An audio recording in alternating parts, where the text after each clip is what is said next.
Welcome back to One Piece Anime Re-Review, episode number 52. This I'm discussing episodes 751 to 758. Yep, we're finally starting on the Zoo Island arc. Yep, an arc that lasted until episode 572. Here's a little fun fact for you. When I started watching his anime 4 years ago, this is the most recent arc that was completed at the time. Yeah, this was completed, and it was actually partway, about 20 episodes into Whole Cake, which is actually 2 arcs after this one. Now, in the case where things starts out, we have the Barto Club. Well, we have sort of in a way doing our recap of the very first episode of basically, of how Luffy made all the Straw Hats and from various different story arcs that happened up over the course of this. And then finally we get to Zoo Island and they see the damn thing like, wow, I had not seen these episodes in 4 years. That is amazing to hear the stuff in the English dub. Even though originally I heard this all subbed 4 years ago. So, excuse me. So, they pretty much get to the island and they're shocked at how big the damn thing is. And according to law, yep, that is Zoo. That is Zoe, as they pronounce it in the English dub. Now, he has never been to this island before, but his crew is here. And he had this big hope he may never see him again. So they see the Sunny, and Luffy's the first one to go over to Sunny, and of course then eventually all the Straw Hats with Law, who are there, and they look on the ship, and the ship is completely deserted. And you see it's tied to the leg of one of the. Now, Zoe Island itself is basically an island on the back of a giant elephant. Yes, seriously. That's what this thing is. It's basically a giant elephant. That apparently looks like it's got no eyes. As for why the heck it's like this, the story is explained a little bit later on, where it has to keep wandering the oceans for who knows how long period of time. So, and of course, Bartomeu basically... of course, Luffy's originals was called him Roosterhead, and they call him Lameo, which is partially his name, which he doesn't mind that at all. Not really, no. And of course, they're all basically his whole crew is fanboying over them. And then, of course, they leave. And in the anime, well, in terms of the anime, that's the last time you see them until. Well, the next time officially you would see the Barto Club is actually in One Piece Stampede. That's the next time you see them in the anime. Yes, they do appear in cover stories after this, but in terms of the anime, yes, I believe this is officially the last official time that the Barto Club actually appears physically in the anime. Yes, I believe so, because I don't think they appear after this. Well, not in terms of the anime. No.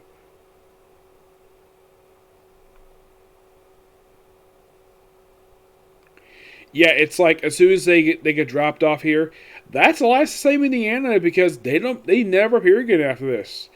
And you're thinking, really? And you might ask, why the heck is that? Well, that's because in terms of the manga, what they were up to, they were pretty much a feature in the self-proclaimed Straw Hat Grand Fleet serial series. That's pretty much when the next time they physically appear with some cover stories that some of them have been adapted for the anime. Yes. Yes, they have. And you're probably thinking, okay, now, yes, there was one episode that adapted some of these chapters, but this went on for quite some time. In the manga, this particular arc went on from chapters 864 to 919. And you might find this interesting though. Only one episode covers anything from this particular one. Yes, it covers. Yeah, these following chapters basically were adapted from this arc for the anime. 864 to 866, 868, 870, 871, 888, 903, 904, and that was it. Yep. Yeah, and then we see, not long after Bartolomeo drops up the stars, before we go back to it, we have to talk about this. We see the return of Buggy! Yes, Buggy is back in the anime. Making his first appearance in this thing since, briefly appearing in the Dressrosa arc. And of course, he's like all happy-go-lucky. Now I should point out, in terms of the time skip, this technically was his first appearance post time skip at this point in time. Though chronologically, when it comes to the anime, it was actually the anime special that took place during a 2-year time skip, 3D2Y. Promise to Friends, which is a really good special, which actually, in my opinion, is canon. This way, some people may claim that it's not canon because it's an anime original thing, but I think it is because they took place during a time skip. And plus, also, Luffy does not put on the straw hat. His hat, they put on this little post just before time skip happened. Yeah, it's still there in the particular special, and he never puts it on in the whole thing. Basically, he's undercover because he's not supposed to make a public debut yet until, Sabaody. Now, Buggy runs into him. He's basically shocked to see him.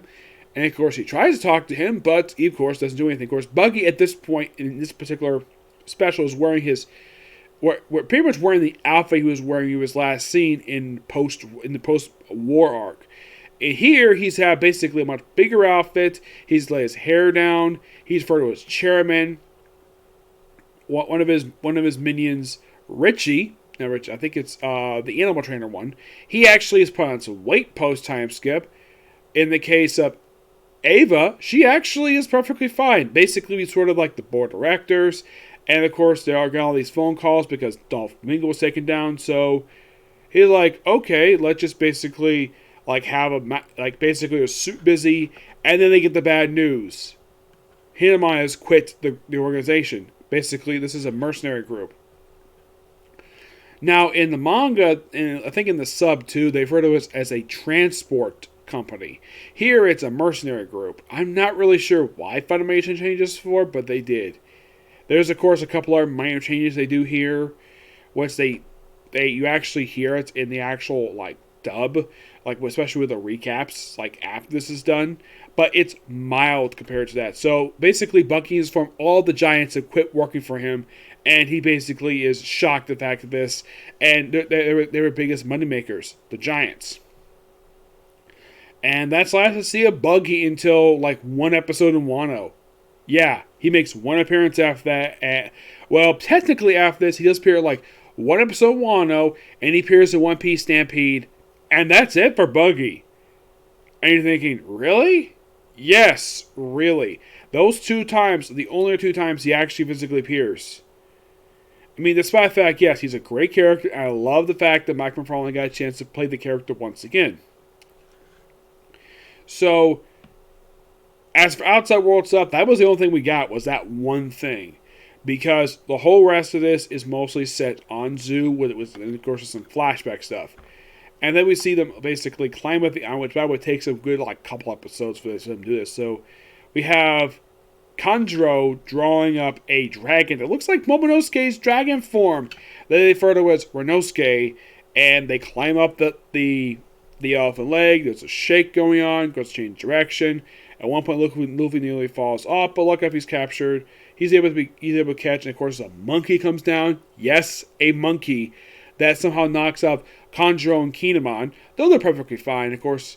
And then we have the dragon basically go up the top. And, of course, we have Frankie.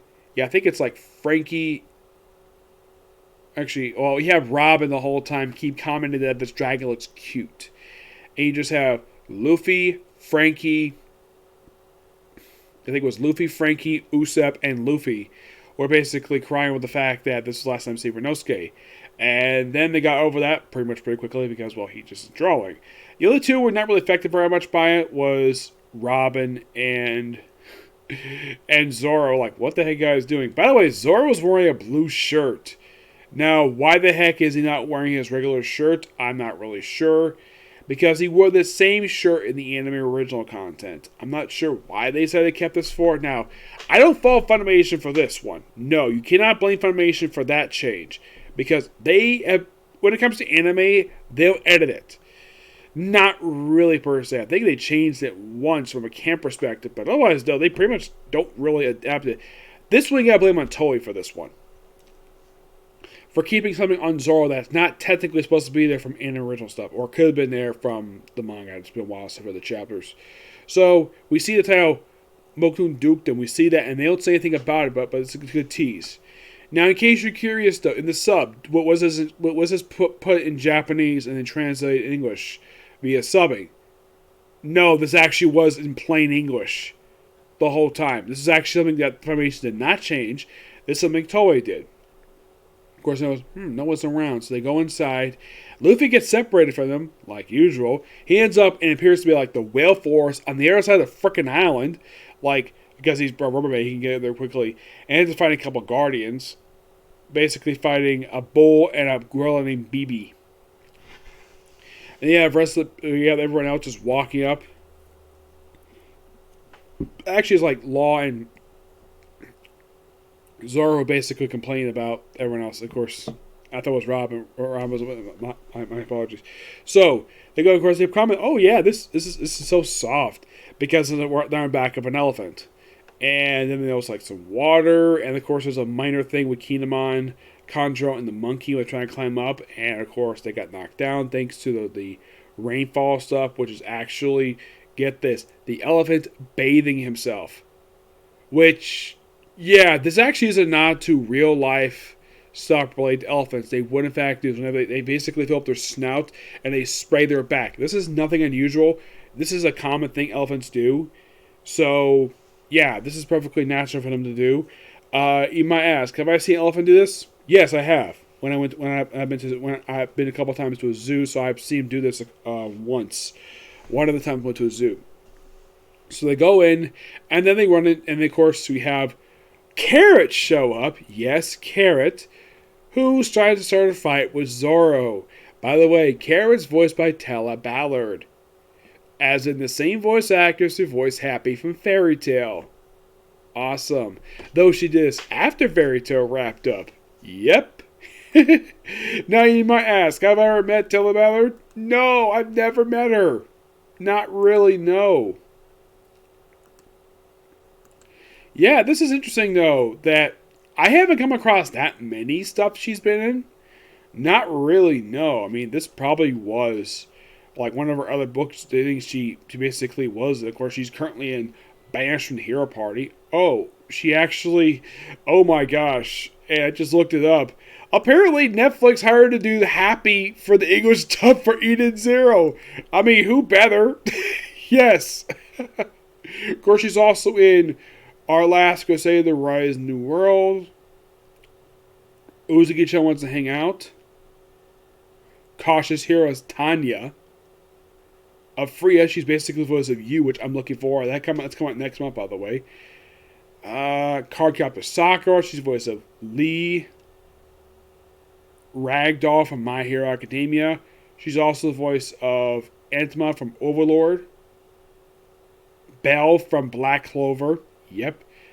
Ellen Ordine from my smartphone. Yeah, this one, I believe she's the wife of the Duke of the series. She's also the mother of one of the main character's fiancés. Let's see. She's the voice of Marin from Dragon Ball Z Kai and Super. Let's see. I'm looking up here. Oh yeah, she's also in Black Butler. She's voiced the character Beast. She was in Attack on Titan as the character Hannah Downsmont. She's also the voice of Seraphon Leviathan. I think she was the magical girl, which I thought was so fun, this character. I believe this one was the magical girl. I'm just making sure about that. Yeah. She's the magical girl from High School DxD, which is awesome. She's the voice of Elizabeth Melleby from the series Freezing. Of course, she was credited as Abigail Hartman. Oh yeah, the woman who would basically swim butt naked. No, seriously, she would do this. She was also in Fullmetal Alchemist Brotherhood, Verzarpa's Vampire. She's been in a lot of anime I've watched, which a lot of these anime are really damn good. Yeah. So, you see her here, and of course you also see Wanda for the first time. Yes, you meet Wanda, who was one of her closest friends. and she is voiced by a woman by the name of Jenny Urberti. I gotta admit, this woman basically, the way her voice sounds, it sounds very similar to how Lucy Christian voices Nami. Well, given the fact she wears Nami's clothes, of course she basically would do that. Yep. And of course, well, they get to be fight, and of course they have to call off the fight because, well, something's going on in the Whale Force, aka Luffy's fighting the Guardians, which I found to be so hilarious. And then when they finally get there, after everybody just walking along, minding their business, go this, but we see like this corpse. Yeah, that's keyword for saying, well, bear and corpse, aka Brook, which that is actually quite hilarious, which I thought was so funny. So they get there. So how in the world does Wanda and Kara get the two Guardians to stop fighting Luffy? The bull basically is throwing a red flag, and the monkey, who's known as BB, is giving a set of bananas because he's a gorilla. So he eats the bananas like, yum yum. I found it to be so funny. And then of course, well, they mention the whole thing like, oh, something's bad happened to the Straw Hat pirates who are here. They go in detail and they finally get to the fortress. Which, by the way, they're even swimming in that giant alligator, which, okay, that's quite funny. And then they get inside of the damn thing. And by the way, restaurants get it via Law's room. Which, this is interesting, though, the fact he's able to do this. Of course, he's transformed not only himself, but also... Oh, by the way, before I get to this part, Luffy does run into Law's crew. Oh, yeah, you're talking polar bear from Traffy's crew. And, of course, I'm wondering who the heck is Traffy. And Luffy said, that's what I call Law. Like, yeah. One of two people who call him that. The other, of course, being Nico Robin. Which is funny. Yes, it is hilarious the fact that... I get the fact Luffy would call him that, but Robin does too. Yes, seriously. Everyone else calls him Law. And, of course, wondering, like, our Captain Trafalgar Law. And it was like, same guy, like, oh, it's what I call him. Okay. Okay, yeah, that part actually, in case you're curious still, was there any like change of dialogue from the sub to dub? Not really. This actually was kept the same, which I do appreciate. Mike McFarlane keeping this bit in. Like, very little, I don't think there maybe like a word or two change from the sub, but I found this scene to be so funny. The fact that Luffy is reunited with Beppo. And then, of course, Beppo's reunited with Law. Of course, he jumps on him. So I was crying. Of course, apparently, here's the thing. Law does go into when he basically, a little bit of Beppo's backstory. Like, he is from the island, but he left this thing as a little kid. And, of course, Law has known Beppo for over 10 years. That could explain why the fact that he has a lot of power, a lot of authority in the Heart Pirate crew, because he's known for a long time. Also, here's something, though. And this is something the anime has never explained. Where the heck did Law get his submarine from? His yellow submarine. Yes, when I think of the word yellow submarine, I think of the Beatles. Yes, they have a song called Yellow Submarine. Yeah. So they get inside, and of course, Wanda is wearing Nami's clothes. This actually is not explained in this episode. It's explained a little bit later due to a cultural thing. So they go in, and by the way, we have Carrot biting on Luffy, and of course Luffy's like, stop that. Which I thought it'd be so funny. He was like, you say so good. Which I thought it'd be so funny. So they get inside, and we see Nami wearing this beautiful purple dress. And she's sleeping on top of a giant sheep. And I'm like, okay, you found yourself a good bed to sleep on, a giant sheep, man. Okay, yeah. Maybe also because the fact that she actually met someone who was like this, Mary from Seraph Village, who's actually very friendly, so she found so comfortable sleeping on top of a giant sheep. And of course, Chopper's not wearing the outfit he was wearing in his last scene. He's wearing a completely different. They look like wearing a coat. And we see also the debuts of Milka and Tristan, because they reveal that the Duke is actually awake. I'll get to him. So, and of course, they kind of relate what happened, like when, like right after Sanji, when the Big Mom ship showed up. So apparently, like where they see on the ship, we see Peckham's and Baron Tamango, which, yeah, this is a follow up to when they were last seen in Doflamingo. So technically, They do mention that Luffy ran into these two guys in Fishman Island, which that is indeed true. And once again, Peckham's basically is once again reprising his role. Chris Guerrero is returning as Peckham's for the first time since Fishman Island. And he's not the only one there. Gang Benj is here too, despite the fact he was someplace else, probably because he was a little bit later. Of course, he is once again voiced by Kyle Herbert. Great to hear him voicing the character again. You don't see him do much of anything aside from standing around, but it's great to see Gang Benj. The whole point of this scene is to set up Whole Cake. That's literally what this planning scene's for, Whole Cake. So eventually, after they left, they of course they'll mention what happens next because they have to go back to when the whole disaster in the island when they reach the city, like the whole thing's in ruins, there's claw marks everywhere. They kind of go into detail exactly what the heck happened. Where when Jack showed up, aka Jack the Drought, which not really sure why they added that line. Well, probably because it was in the sub. They had to add that there via the recap, so they had to add that there despite the fact that Wada didn't say that. So, basically, what I explain what happened is that Jack showed up, busting the game looking for Renzo. And of course, we see the Mink's ability, which apparently they can form electricity from their arms and legs, and basically, where the normal citizens can take care of the pleasures, no issue at all. But the gifters, that's where the Musketeers come in. Yes, they're like the next ones up. So the Musketeers come in, able to handle those people, not much a problem.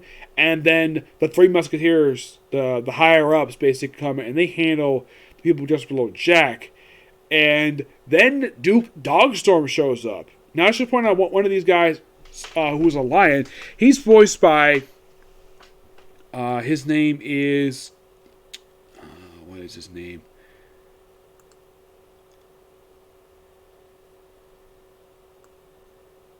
Well, we do get a chance to see the first appearance of Pedro in the series. Yes. Now, I'm glad the fact they kind of slightly give him, this might he give him say one line. At least that, well, you actually hear him speak, give him sort of a Spanish accent because his name Pedro is in fact Spanish. So, this guy's name is Sulong, I think his name is.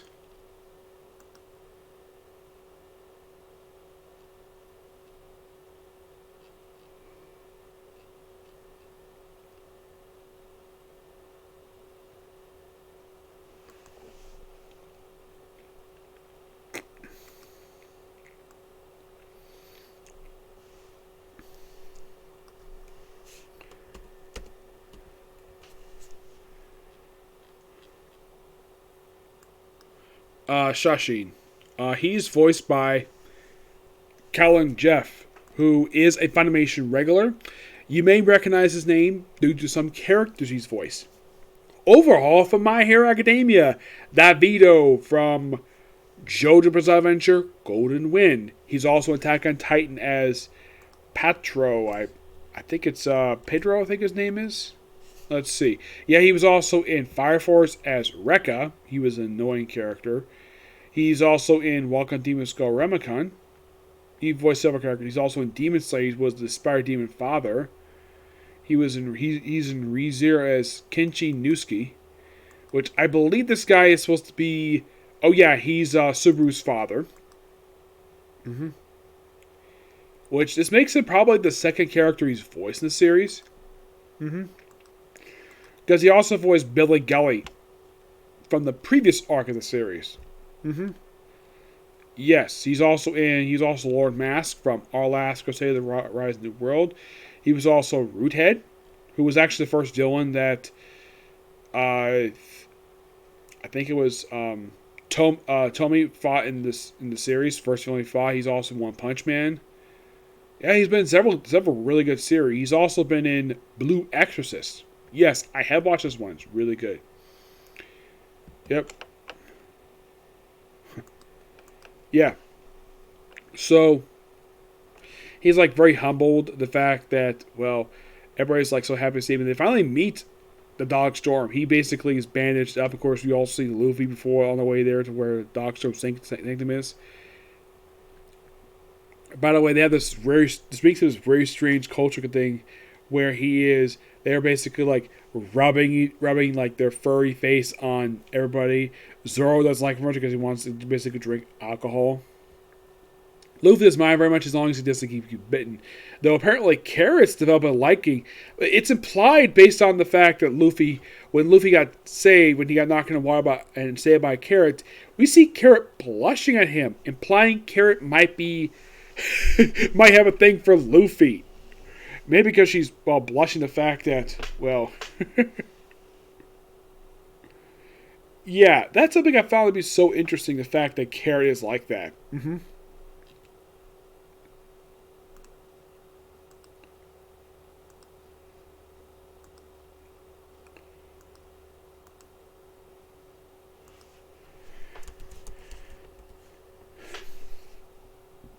I mean, do you think she might be in love with Luffy? It's possible. Ooh, this is interesting. No, she's the same blood type as Luffy. Mm-hmm. Yep, she is. She's type F, which is basically Luffy's.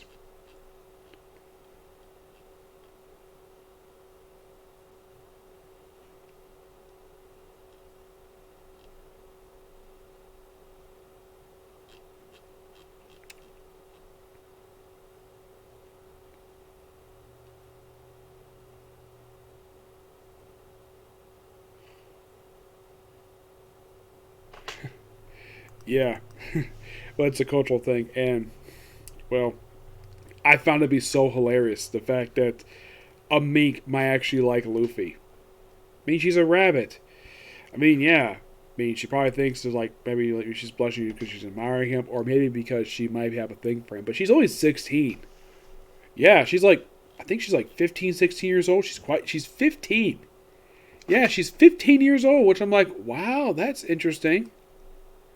Oh yeah, that's interesting. The fact that she's 16 years old. Mm-hmm. And Luffy's 19, so it's perfectly fine. Yep. So they finally meet the Duke's Dogstorm. He's huge, big hulking guy. And he sees Luffy's hat like, like, oh yeah, Catstorm. And he's about to say more, then he just falls asleep. And they explain the reason why for this. The sleep cycle. Well, because of the fact Catstorm and Dog Vapor don't like each other. So basically, Dogstorm basically is ruling the island from 6 a.m. to 6 p.m. While Cat Vapor is the ruler from 6 p.m. to 6 a.m. 12-hour sleep cycle. And everybody's able to, and when it hits 6 o'clock, the whole island is affected by this except for Wanda, Carrot, and like a few other people because they serve both. Yeah. Which even everyone thought it was like, wait, it's only 6 o'clock at night. Why is everyone going to sleep for? Yeah, it's weird. Yeah. But in the case of these two, Tristan, who is a woman, mind you, yes, Tristan's a woman, and Mooski, who's a goat. Tristan, I believe, is like a dog, and of course they have this whole funny thing with Brook, where because all the dog minks like the fact he's basically a walking skeleton, they basically chew on him. Yes, they chew, and of course everyone thinks it's quite hilarious. Yep. But yeah, that's it for this particular one. Yeah, I basically spent a half hour talking about 8 episodes. It was a lot to happen in these things. I found these episodes to be pretty good. And I can't wait for the next set of episodes released. Which, now here's the thing. I thought that this particular set might end with set 59. That's what I thought. Given the fact they're like releasing 13 episodes. But, nope, not the case. They decided to simply do for this one 12 episodes. This one, which I thought it was kind of weird. The fact they only did freaking 12. It's just kind of odd, to say the least. So, does that kind of mean that the very next one's going to be 14 episodes? It's possible. You might get that. Mm-hmm. Yes. But it all depends. Mm-hmm. Now, I do kind of believe that this particular season, this is technically season 18 for the show. This will take up like 3 sets. Unlike Dressrosa, take up 9. This one will take up at least 3. But in the case of Whole Cake, I kind of predicted, based upon the sheer length of this damn thing, I'd probably say this will take up about, I'd say about 8 parts. Yes, unless of course they have where the last part basically has like 15 episodes. But it all depends upon Funimation what they try to do with this one. Mm-hmm. Yep, so yes, that's episode review. Next one's going to be My Hero Academia, okay? Thanks for the video. Bye.